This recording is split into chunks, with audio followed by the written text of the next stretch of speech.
Ever wonder how we got from a friendly chat with a local shopkeeper to, fighting with automated phone menus and AI chatbots? Well, customer service has been on an absolutely wild journey, and it's completely reshaped our economy and really our daily lives. So let's trace that evolution from the very beginning to where it's all headed next. So let's rewind the clock for a minute. Not that long ago, service was personal. I mean, it was the town doctor actually making a house call or a peddler bringing goods right to your front door. It was all built on community and real human relationships, a pretty simple foundation that was about to be completely turned on its head. So the big question is, how did we get from that face-to-face world to the digital portals we're all clicking on today? This first part of our story is going to track that initial massive shift. There's actually a formal name for this old model: cottage industries. Basically, everything was hyper-local. Service, production, it all happened right there in the community, often literally out of someone's home. And the most important part? Your customer was your neighbor. That closeness, that shaped everything. But then, after World War II, everything changed. A huge economic pivot started to happen, and it set the stage for the service world we all know today. This was the Great Service Shift. This statement right here, it just nails the turning point. The very engine of the economy started to switch gears. We went from being a nation that primarily made things to a nation that did things for people. And this wasn't some small tweak, it was a total reinvention. And what's so cool about this slide is you can really see that transformation. On the left, you've got jobs all about production, making steel, working a factory line, farming the land. Then, look at the right, the new world. Jobs all about interaction and helping people. It's such a dramatic snapshot of a workforce in motion. Okay, so that big shift was just the beginning.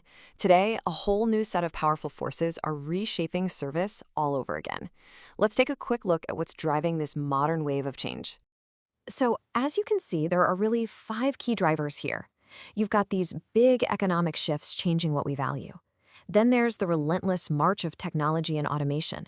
Globalization, of course, connecting markets in totally new ways.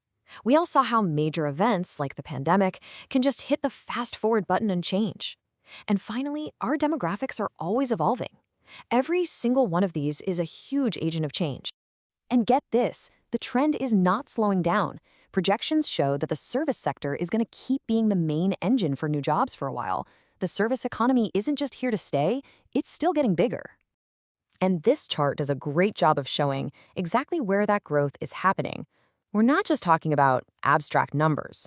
We mean hundreds of thousands of new jobs in really hands-on, person-to-person roles like personal care, food service, and nursing. This is the front line of today's service economy. But, and here's a fascinating twist, while service jobs are growing like crazy overall, the classic customer service rep role is actually expected to shrink. So why is that? Well, technology and automation are taking over all the routine questions, which pushes the human agents toward more complex problem solving. They're becoming specialists who have to handle the tough stuff, the escalated issues, the really emotional situations, the kind of problems an AI just wouldn't. And of course, you can't talk about forces of change without bringing up the pandemic. It was like a massive accelerator, cramming years of change into just a few months. Contactless delivery, working from home, doing everything online, it just fundamentally changed what we expect from service. Okay, so with all this change flying around, what does it actually take to succeed? How do modern businesses even navigate this new world? Well, the answer is a whole new philosophy: building a customer-focused universe. A modern service strategy is built on 6 key pillars: the customer, the company's culture, its people, its products, its delivery systems, and, of course, the quality of the service. But the way these pieces fit together now, that's what's truly revolutionary. And this diagram, this says it all. I want you to think of it like a solar system. In the old days, a company might have put its product or its profit at the center of its universe. But in the modern model, everything, every single one of those components we just listed revolves around one thing: the customer. And this right here is the most important takeaway. The customer isn't just another box to check or a piece of the puzzle. They are the entire reason for the system's existence. Every single decision, from who you hire to how you design a product to how you deliver it, is all made with the customer right at the core. So this all leaves us with a really critical question for the future. As technology gets smarter, and automation gets more and more common, what does that human touch really mean anymore?